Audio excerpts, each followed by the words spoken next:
Welcome SVR Telugu news. Armoor పురపాలక సంఘం ఆధ్వర్యంలో ప్రజాపాలన ప్రగతి ప్రణాళికపై నిర్వహించిన అవగాహన సదస్సు. నిజామాబాద్ జిల్లా ఆర్మూర్ పట్టణంలోని పురపాలక సంఘం ఆధ్వర్యంలో శ్రీ సాయి గార్డెన్స్లో వార్డు సభ్యులకు ప్రజాపాలన ప్రగతి ప్రణాళికపై అవగాహన సదస్సును నిర్వహించారు. ఈ సందర్భంగా పురపాలక సంఘం chairman Gone Lahari Raghu, vice chairman Katapalli Venkatareddy, municipal commissioner Srihari Raju మాట్లాడుతూ రాబోయే వర్షాకాలంలో అన్ని రకాల మొక్కలు నాటి ప్రకృతిని కాపాడాలని కోరారు. అదేవిధంగా రాబోయే వర్షాకాలంలో ముందు జాగ్రత్త చర్యలు తీసుకోవాలని సూచించారు. అనంతరం ఈ కార్యక్రమానికి ముఖ్య అతిథిగా సిబి సాయి చైతన్య పాల్గొన్నారు. అలాగే మన మున్సిపల్ నుండి రాబోయే వర్షాకాలం దృష్ట్యా నీటి సంరక్షణ కోసం చర్యలు తీసుకుంటామని, అలాగే హరితహారంలో భాగంగా మొక్కలు నాటడం జరుగుతుందని, అలాగే మన ఇప్పుడు ఈ వర్షాకాలంలో వచ్చే సీజనల్ డిసీజెస్ వ్యాధులు ప్రబలకుండా ముందస్తు జాగ్రత్తలు తీసుకుంటామని కూడా తెలియజేస్తున్నాను. మన రాష్ట్ర ప్రభుత్వం, మన కాంగ్రెస్ ప్రభుత్వ సంక్షేమ పథకాలు కూడా ప్రతి ఒక్కరు సద్వినియోగం చేసుకోవాలని కూడా నేను ఈ సభముఖంగా తెలియజేస్తున్నాను. నాకు ఈ అవకాశం ఇచ్చిన పెద్దలందరికీ కూడా నా కృతజ్ఞతలు తెలియజేస్తున్నాను.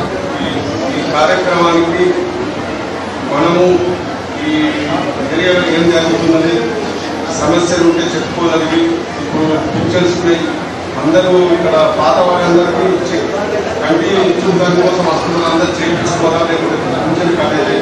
ఖచ్చితంగా మా వార్డు సభ్యులు అందరూ వస్తున్నారు. ఆ కార్యక్రమం ఖచ్చితంగా చేసుకోండి. ఇక ఇందిరమ్మ జిల్లా పథకాలు అప్లై చేసుకోండి, తీసుకుంటే అందరికీ మంచి ఉంటుంది. 5 లక్షల రూపాయలు సబ్సిడీ ఉంది కాబట్టి ఇల్లు ప్రతి ఒక్కరు కట్టుకొని చేయాలని కోరుకుంటూ మా పురపాలక కమిషనర్ గారికి సంవత్సరం బతుకున్నట్టు సర్టిఫికేట్స్ పెన్షన్దారు ఎవరైతే రిటైర్డ్ అయిన పెన్షన్స్దారులు ఎవరైతే ఉంటారో ఎంప్లాయీస్, ఆ పెన్షన్ కోసం మాకు ప్రతి సంవత్సరము నవంబర్ నెలలో బతుకున్నట్టు సర్టిఫికేట్ తీసుకుంటారు. లైఫ్ సర్టిఫికేట్ అంటే బతుకున్నాడు అని. కాబట్టి ఈ వృద్ధాప్య పింఛన్ కానీ, వితంతు కానీ, ఇంకా వికలాంగులు కానీ, బీడీ కార్మికులు కానీ, ఇంకా రకరకాల పెన్షన్స్ ఏవైతున్నాయో ఆ పెన్షన్దారులకు డైరెక్ట్ బ్యాంక్ ఖాతాలో పడ్డలు మాత్రమే, పోస్ట్ ఆఫీసులలో అవసరం లేదు. ఎందుకంటే పోస్ట్ ఆఫీసులలో ఆల్రెడీ వేముద్రేషన్ తీసుకుంటారు కాబట్టి వాళ్ళ అవసరం లేదు. మంది ఒకటేసారి వచ్చి ఒకటి దగ్గర తీస్తాం. ఇల్లు ప్రగతి ప్రణాళికలో భాగంగా వార్డు సభకు వచ్చేసిన నగర ప్రజలందరికీ, ఇప్పుడున్న అధికారులకి, అనధికారులందరికీ పేరు పేరు స్వాగతం.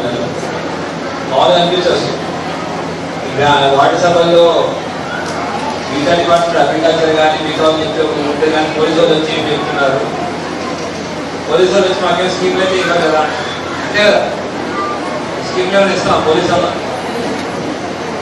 కాకపోతే మేము వచ్చింది మీ రక్షణలో మీరు తీసుకోవాల్సిన ముఖ్యమైన విషయాల గురించి చెప్పడానికి.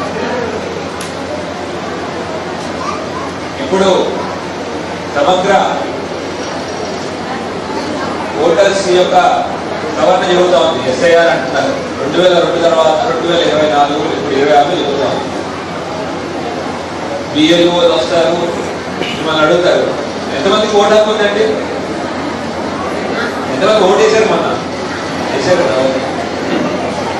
నేను వేయలేదు, నేను మొన్న వేయలేదు. 2002లో ఎంతమంది ఓటు వేశారు అంటే నేను అప్పటికి నేను చిన్నపిల్లలు, నాకు కూడా ఓటు హక్కు లేదు.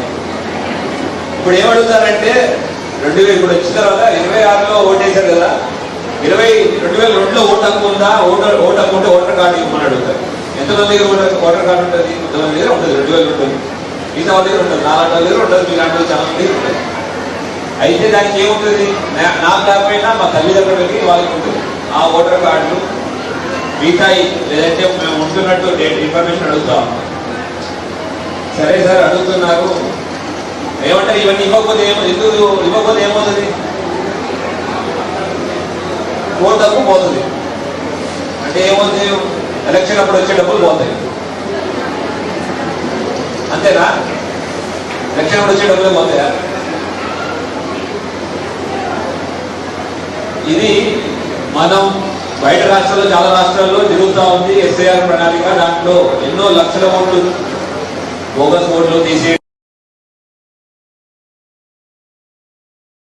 కానివ్వండి, లేదంటే అసలైన ఉన్న వాళ్ళని గుర్తించడంగా జరుగుతూ ఉంది.